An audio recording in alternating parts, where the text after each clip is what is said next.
अस्सलामुअलैकुम वरहमतुल्लाहि वबरकातुहू। ग्रीन और सूफ़ी यूट्यूब चैनल में आपका खैर मकदम है। आयतल कुर्सी की फ़जीलत। आयतल कुर्सी तमाम आयतों की सरदार है और सरदार का ये काम होता है, सरदार का जो काम होता है कि इसके पीछे जो रहने वाले हैं उनकी हिफाजत करना। तो आयतल कुर्सी हिफाजत करती है, शयातीन से हिफाजत करती है। इसलिए आयतल कुर्सी तो सभी को याद होना बहुत ज़रूरी है।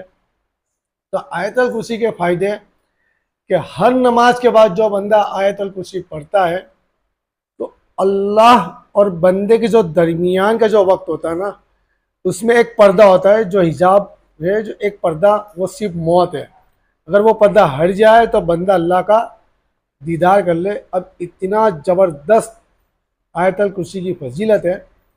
और आयतल कुर्सी से शैतान से हिफाजत भी होती है। तो आयतल कुर्सी आपको हर नमाज के बाद पढ़ना चाहिए। घर से निकलते वक्त भी आयतल कुर्सी आप पढ़ें और घर में जब दाखिल हो तब भी आयतल कुर्सी का विर्द करें।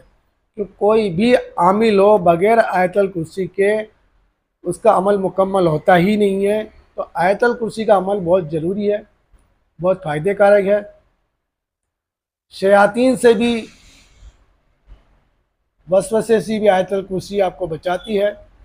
इसका तरीका ये है कि 21 मरतबा आयतल कुर्सी पढ़नी है और अव्वल और आखिर में आपको दूसरी पढ़नी है।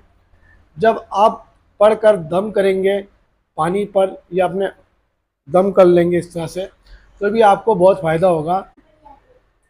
जादू और जिन्नात का अगर कोई मसला हो, भाई जादू है या जिन्नात का मसले में भी आयतल कुर्सी बहुत हिफायत का काम करती है। अगर किसी पे जादू जिन्नात का मसला है तो उस बंदे को चाहिए कि रोज़ाना 313 मरतबा आयतल कुर्सी का विर्द करें। और जहां अगर घर में दिक्कत है तो घर में दम करें या पानी ऊपर दम करें और वो पानी छिड़कें।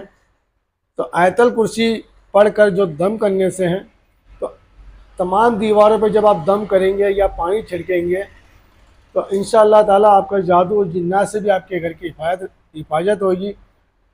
अपने बच्चों पर भी रात को सोते वक्त भी आयतल कुर्सी पढ़कर दम करें, ताकि रात को सोते वक्त अगर शयातीन हमें बलगलाए, बहकाए, तो हम उसकी हिफाजत में, अल्लाह की हिफाजत में हम आ जाए और शैतान से बचते रहें।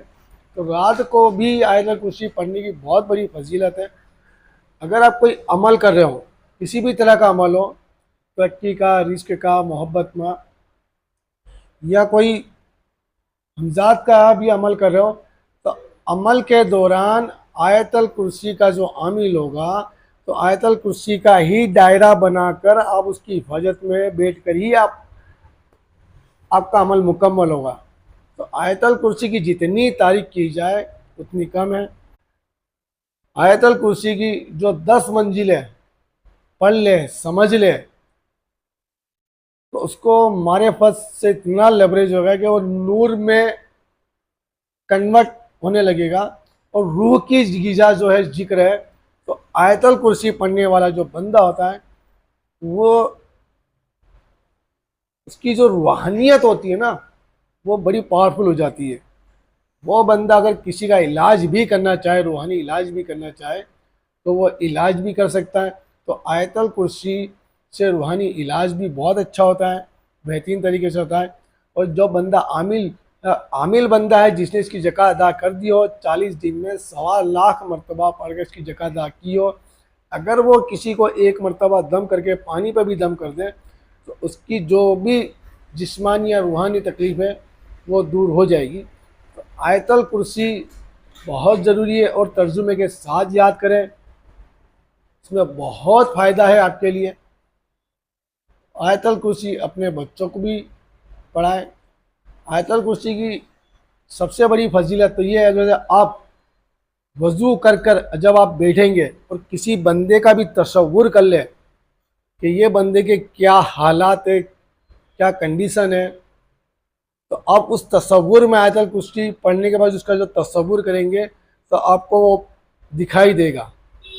लेकिन ये बहुत कम लोग इस अमल में कामयाब होते हैं।